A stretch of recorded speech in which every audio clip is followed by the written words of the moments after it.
I sell online business coaching and virtual assistants. All right. We make about $650,000 a year in revenue. I'd like to be at 2 million by end of next year.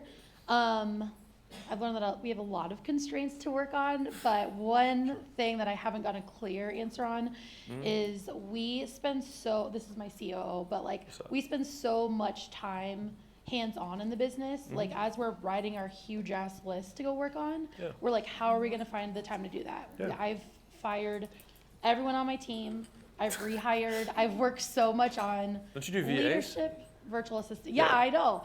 Can't you she's hire actually some a VAs? past client. I hired her.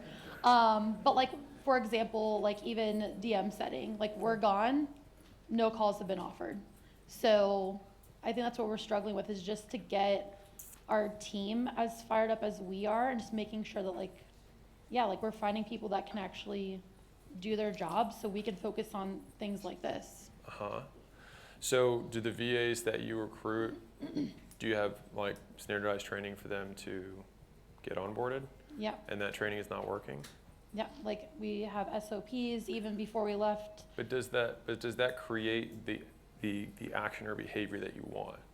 So it's one thing to have SOPs, it's another thing to have a system where people do the shit you want them to do. Yeah, so like even before we came here, like we reiterated our expectations like with our DM setters. Yeah, well they're all idiots, I guess. Yeah, well, and we've had the same conversation. I'm like, well, I don't want to fire them and rehire. I'm putting a little trap here. So they're either all idiots, right? Or the process that you have doesn't work. One of those you're in control over, right? And so right now, as this may be an interesting pill to swallow, but I try to be a truth teller rather than be nice, not kind, is or other way around, kind, not nice. It might be that the training that you have for these VAs is insufficient. And I actually think that fixing that might be the single greatest point of leverage that you could have in your business, because they are both the thing that's helping you grow your business and the product of your business. And so if you were to only do that, and so this like goes for everybody, if you feel like you have many constraints, it means that you don't know how to prioritize. Because there are always many problems. The question is, which problem is the most important? And if you can't decide that, you're not doing your job. Like that is the job of the entrepreneur. And so if you then expect the team to then prioritize those things, then you're basically delegating decision making to people who have less context in the business than you, and then unsurprisingly, they do a worse job. And so you have complete context on the business. And so you have to make the hard call of saying, this is what we will solve first. And we will allow these fires to burn. And those other constraints, what's interesting about them is when you do solve the first and most important thing, the remaining constraints often will reorganize in terms of their importance. And so sometimes people will leave here and be like, this is number 1, this is number 2, this is number 3, number 4, number 5. And then they're like arguing, I think this is 7, this is 8, this is 7, this is 8. Who gives a shit? You're never gonna get there. By the time you finish number 1, the whole thing's gonna reorg, and you're probably gonna have something from over here that's gonna slot on top, because that's actually the new constraint. And so I think a lot of people spend a huge amount of time trying to organize the priorities rather than just figuring out what is the one thing that matters, only directing all resources towards that. And that also means having a conversation with the team that you have to basically give them permission to fuck up on everything else. Okay. And so like, if, for example, like I made a podcast about this, but basically we had a pixel issue, right? And the problem was we had basically 7 different funnels that were running at the same time. And every meeting was just a clusterfuck. And I got on these meetings because I was like, what is going on?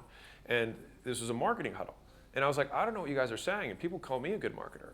And so I was like, that's probably an issue. I was like, if I don't get it, you probably don't get it either. And so this was like a few weeks. And so I was like, okay, here's the deal. We have 3 problems. We have a lack of CRO, we don't have attribution, and we don't have pixel. Like the pixel's installed incorrectly, it's getting fed wrong data. It's like, okay, of these 3 things, they're all problems. Which one's the most important?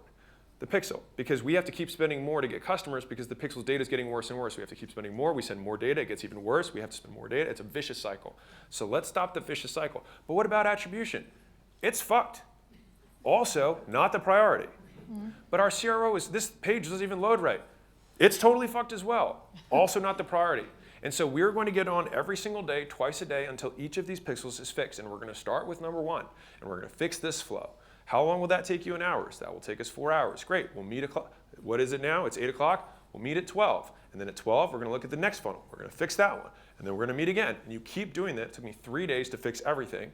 And this was a team that took, it was basically like 3 months this was fucked.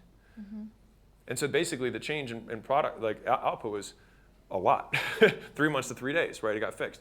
And then after that, it's like, great, this one's gone. Now attribution is the priority. So what do we need to do to fix attribution? Well, we collect traffic from 28 different sources. Okay, well then one at a time, we need to get custom links for every one of these. We need to make sure the API feeds into the data box, whatever it is. And so anyways, I'm ranting a little bit. But right now you have all these constraints. I would bet that you getting the VAs that you have working for you to actually do their jobs will solve more than one for you, because it's both the product and how you expand the business. That's what I would fix. Okay. Thank you. Yeah. If you're a business owner and you are not growing as fast as you'd like, I'd like to give you a free gift.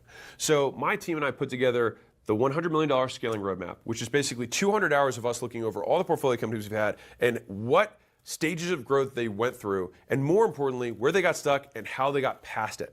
And so we broke it into these 10 stages, and we made this little kind of quiz thing where if you put in your business information, it'll tell you where you're at, and the most important part for you, what to do for each of the functions of the business across product, marketing, sales, customer success, recruiting, IT, human resources, and finance. And so no matter what you're struggling with, someone else has already struggled with it and solved it. And so I'd like to give you this thing absolutely free. You can go to acquisition.com/roadmap, plug in your business information.